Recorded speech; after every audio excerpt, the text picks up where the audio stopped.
luciérnaga de mi alma, mujercita de mi vida, factor de mi esperanza, mi bella tu pasión.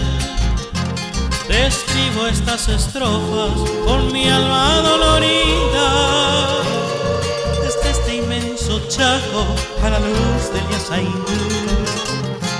Si expreso en estos versos lo mucho que te quiero, lloran sus estrofas un gran pa en placer.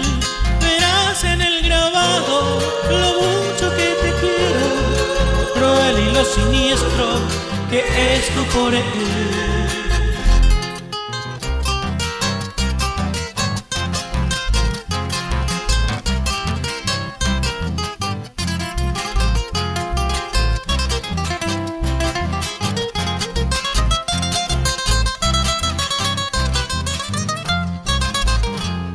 Cuando la noche cierra y envuelve esa laguna, encuéntrame en tu ausencia, solito y querer.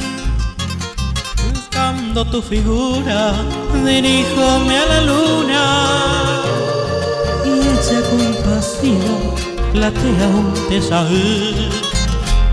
De pronto ya a lo lejos resuena Playidero, por esa inmensa selva el Canauco Zapucay. Y yo que tanto sufro encuentro un compañero con quien llorar mis penas y hacerle el mojobá.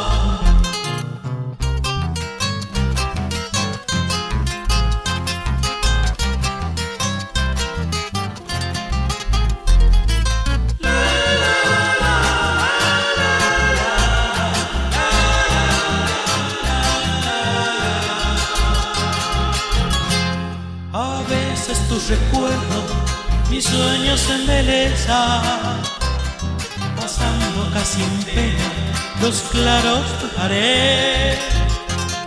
Y si por dura brisa columpia mi cabeza, creyendo estar contigo me duermo en Tororé. Luciérnaga de mi alma, mujercita de mi vida, factor de mi esperanza, mi bella tu pasión.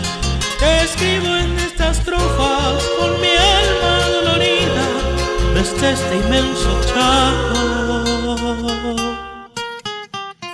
a la luz del Yasaindú. Desde este inmenso Chaco a la luz del Yasaindú.